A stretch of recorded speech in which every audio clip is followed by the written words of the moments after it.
El discurso político de Donald Trump se ha convertido en un eje fundamental de la forma de comunicar el poder en Estados Unidos y en el mundo. Algunos lo hacen por simpatía, otros lo hacen por rechazo, pero hay otros que lo hacen simplemente para congraciarse y tratar de conseguir el favor del presidente de Estados Unidos. A través de mensajes cortos, altamente polarizantes, cargados de una lógica amigo-enemigo, Trump ha tratado de combinar elementos básicos del populismo, elementos básicos del imperialismo, pero también ha estado combinando con elementos centrales de la tecnología y las redes sociales. Este tipo de discurso no solo busca movilizar emociones muy fuertes como el miedo y la indignación, sino que también tiene un impacto sobre la diplomacia, porque está cuestionando los organismos multilaterales, pero también está redefiniendo la relación con otros países. En este contexto, pues surge una pregunta clave, y es ¿qué tan exportable es el modelo discursivo de Trump y cuáles son las consecuencias para las democracias latinoamericanas? Vamos a conversar con dos expertos en este tema. Con Juan Fernando Giraldo, que es un politólogo especialista en la opinión pública y magíster en seguridad y defensa nacional, y con Enrique Prieto, un experto en derecho internacional. Ellos nos van a ofrecer unas lecturas bastante particulares de cómo es ese discurso de Trump, el uso del miedo, la eliminación de los matices en la política y esto qué efectos va a tener sobre la soberanía de los estados, en este caso particular de América Latina. Juan Fernando y Enrique, la primera pregunta que tenemos es, ¿cuáles son los elementos del discurso de Donald Trump que pueden exportarse a otros países o que podrían generar una alineación entre los políticos de diferentes regiones con el presidente de Estados Unidos? Arranquemos con usted, Juan Fernando. Hay una evolución hacia un discurso antiélite, un discurso de la élite y quienes han gobernado deben salir de donde están. Estamos en un entorno de una aceleración de tecnología que permite hacer unas cosas que antes no era posible hacer y se está cambiando el modelo diplomático desde el uso de esta estrategia discursiva. Que se esté cambiando el modelo diplomático de un país usando y apalancando como eje central esta forma de comunicar, que es un, digamos, un populismo digital intenso, es nuevo. ¿Qué trae también Trump en su forma de ejercerlo? Las estrategias de golpear y aturdir, ¿no? Son como noticia tras noticia tras noticia tras noticia y como no le deja tiempo a la ciudadanía para rearmarse y para continuar y ni siquiera los periodistas poder hacer una profundización. Enrique, ¿cuál es su posición frente a este tema? Primero, unos mensajes cortos y no profundos que le llegan fácilmente al electorado. Segundo, una creación de ellos contra nosotros, es decir, el que no piensa como yo pienso, que no está alineado con mis políticas, es el otro y no tiene un reconocimiento, debe ser cancelado totalmente. Y tercero, un tema totalmente claro, centrado en la seguridad y es pensar que la seguridad es la base fundamental para que el Estado pueda desarrollarse. Y esa seguridad planteada frente a unos grupos que son presentados como enemigos. Generalmente el que piensa distinto a mí, pero también grupos minoritarios como los migrantes. ¿Cómo el presidente Donald Trump utiliza el miedo como una herramienta de presión o de coerción? Arranquemos esta vez con Enrique. El presidente Donald Trump usó de forma efectiva el miedo para ganar las elecciones en Estados Unidos. Recordemos, por ejemplo, esas frases que usaba en distintos espacios mencionando que si ganaba la candidata Kamala Harris, Estados Unidos se volvería como un Venezuela. Ahora bien, esto es un instrumento que puede ser replicado por candidatos de la derecha en Latinoamérica. Sin embargo, hay otro factor que debemos considerar y es el miedo que está ejerciendo el presidente Donald Trump en el electorado latinoamericano, amenazando que si se elige a un candidato que no es afín a la ideología de Donald Trump y a lo que se conoce como, ya lo mencionaba, la doctrina Monroe, pues Estados Unidos entrará a adoptar algunos tipos de decisiones, entre ellos suspensión de ayuda económica, pero también, como ya lo hemos visto, generar unas dificultades, o generar unas tensiones en las relaciones diplomáticas entre los dos países que pueden concluir, por ejemplo, en que se incluya al presidente en la lista OFAC o que se promuevan cargos por razones de terrorismo o narcotráfico en Estados Unidos, y que esto pueda llevar a que inclusive en algún momento ese candidato pueda tener que enfrentar la justicia norteamericana cuando termine su mandato. Y claramente todo esto es un mensaje de temor. Aquí en Colombia lo vimos, candidatos mencionando, si eligen al candidato de Petro, Estados Unidos los va a invadir. Y esto simplemente demuestra cómo ese discurso de temor está siendo adoptado por los candidatos de la derecha latinoamericana para ganar votos, y no necesariamente reflejado en argumentos y unas posiciones políticas claras que permitan avanzar a un país latinoamericano, como puede ser Colombia, en un contexto global muy difícil que se está generando en este momento. Juan Fernando, ¿qué puede decirnos alrededor de este tema? Aquí hay dos renglones. Hay un renglón del uso tradicional del miedo en la comunicación política para lograr consensos, buscar decisiones aceleradas. Esto lo hemos visto, por ejemplo, en la guerra mundial contra el terrorismo, en el combate contra las FARC en Colombia, la idea, por ejemplo, de Chávez en su momento del imperio yanqui. Esta idea del miedo permite construir consensos, permite lograr rápidamente que la ciudadanía ponga atención a un solo tema. Pero hay una capa nueva, y es esa transición diplomática que está haciendo, o la transición de la forma de hacer diplomacia, o de la forma de hacer relaciones internacionales del gobierno, en el ejercicio de la amenaza creíble del uso de la fuerza y una desvaloración del multilateralismo, es decir, de que todos los estados son iguales, que tienen los mismos derechos, capacidad de autodefinirse. Eso mismo está siendo cuestionado. Durante los últimos años se ha visto que es eficiente electoralmente y políticamente polarizar la ciudadanía y hacerlo alrededor de clústeres de identidad. Uno de los retos de la democracia es que la resolución de conflictos se hace de manera de atender diferentes intereses, que las mayorías se construyen haciendo negociaciones que no simplemente son un A o B, sino que tienen matices. Entonces, lo que hace los incentivos de la comunicación electoral es que premia esa división de amigos y enemigos y luego se traslada al ejercicio de gobierno. El efecto neto es que es muy difícil para posiciones que buscan explicar o hacer presentes, poner sobre la mesa los matices y las sutilezas y las dificultades y los tecnicismos que implica el ejercicio de una democracia, pues tienden simplemente a diluirse. ¿Qué significa para la democracia la eliminación de los matices y la profundización entre amigo y enemigo, sobre todo en un contexto tan cambiante como el que viven muchos países de la región? Volvamos con Juan Fernando. Aquí el efecto sobre la soberanía de los países hay que verlo en dos renglones. Hay uno que es un poco más grande que la sola comunicación política, que es la diplomacia. Estados Unidos está evolucionando o volviendo, uno podría discutirlo, a un modelo menos republicano en su relación y menos liberal en su relación con los otros países, y más realista en términos de acumulación máxima de poder nacional y defensa de sus intereses nacionales, independientemente de la relación con los demás.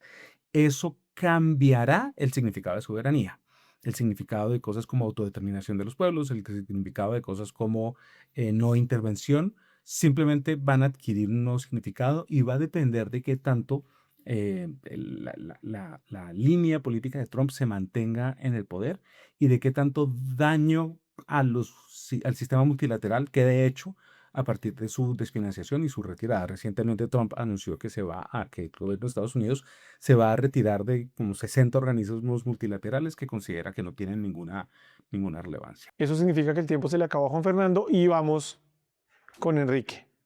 Y de esta forma llegamos a un escenario muy complejo para cualquier país democrático y las democracias latinoamericanas. Y es que no tenemos la posibilidad de generar unos espacios de encuentro a partir de las diferencias.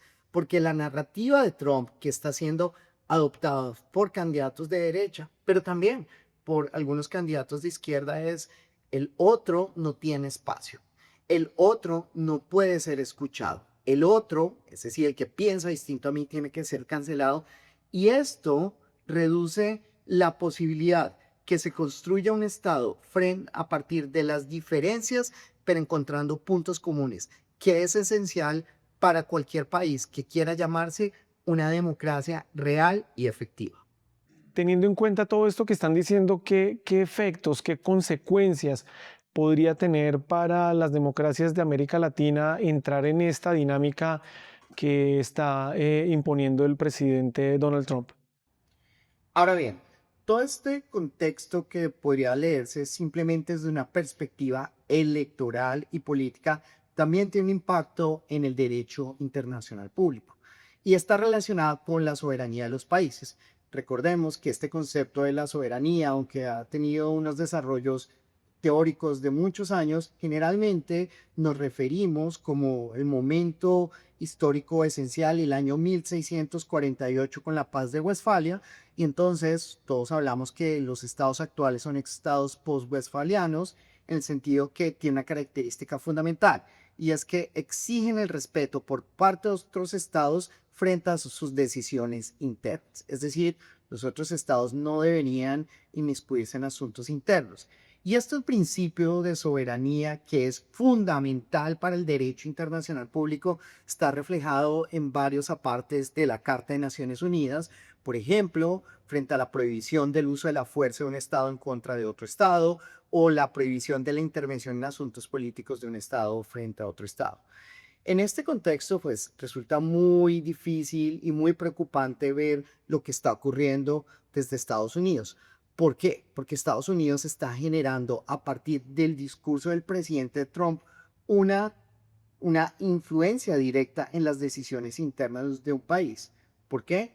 Porque allí el presidente Trump menciona, si ustedes no votan por mi candidato, van a ser sancionados, van a tener unas consecuencias negativas.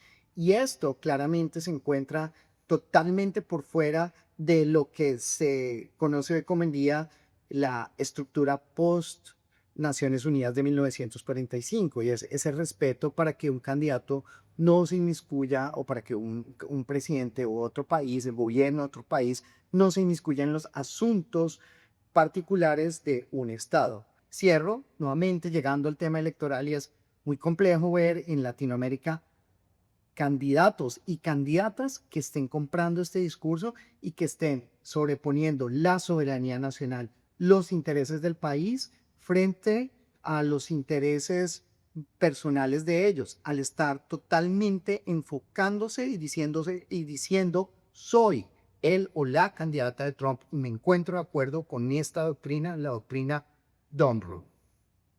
Y finalmente, la pregunta para los dos es, ¿qué lectura tienen ustedes de la captura de Maduro eh, en un contexto electoral como el que está viviendo Colombia en este momento? Esta vez arranquemos con Juan Fernando.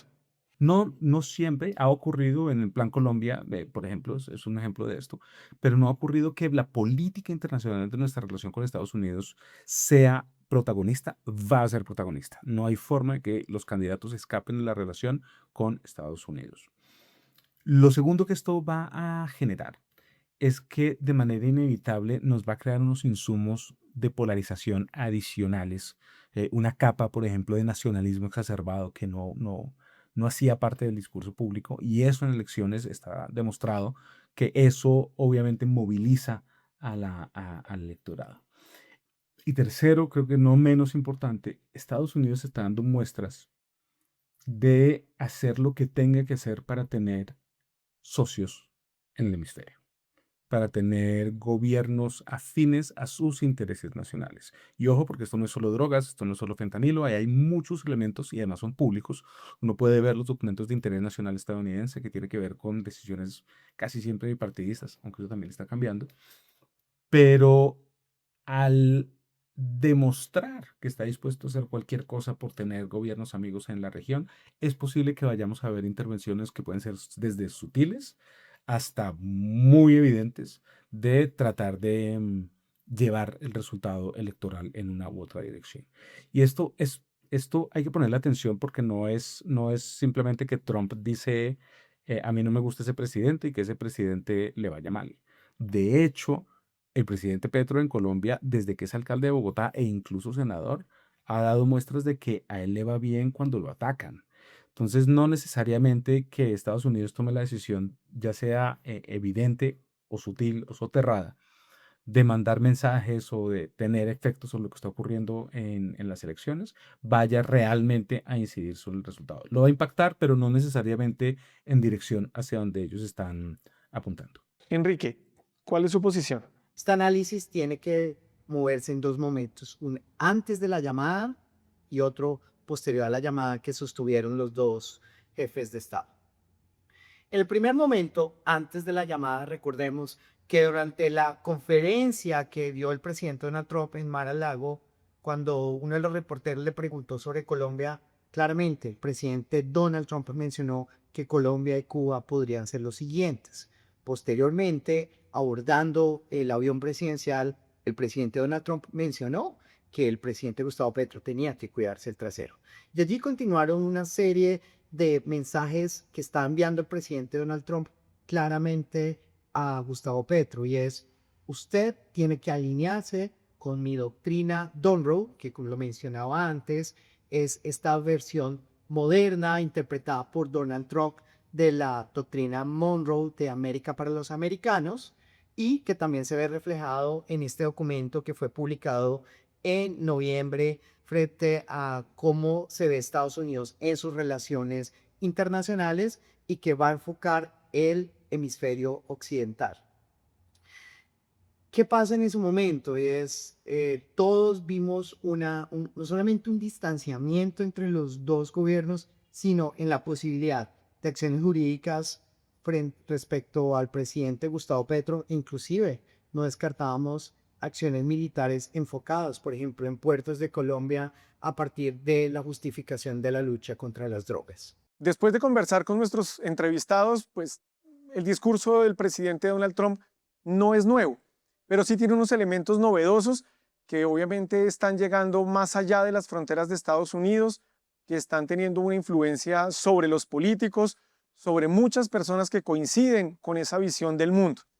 Esa combinación de populismo tradicional con tecnologías digitales y tratar de incentivar o de exacerbar el miedo, de simplificar los mensajes, de crear una línea entre amigo-enemigo, con unas consecuencias muy negativas para las personas que no estén alineados con esa política, pues va a tener unos efectos profundos en la democracia latinoamericana. A partir de la conversación que tuvimos con nuestros invitados, queda claro que el discurso del presidente Donald Trump no es completamente nuevo, pero sí tiene unos elementos novedosos que, digamos que superan las fronteras de Estados Unidos y están permeando a las personas, a los políticos, y que claramente van a definir la agenda política y comunicativa en diferentes países. La combinación de ese populismo tradicional con tecnologías digitales, el uso del miedo, la simplificación, la creación de una dualidad amigo-enemigo y la amenaza de unas consecuencias tremendamente negativas para quien no esté alineado con su visión del mundo, pues van a ser determinantes en las democracias de la región, sobre todo en las que van a vivir unos procesos electorales como el que en breve experimentará Colombia. Soy Fernando Rojas Parra, Minuto 60, un infinito de información.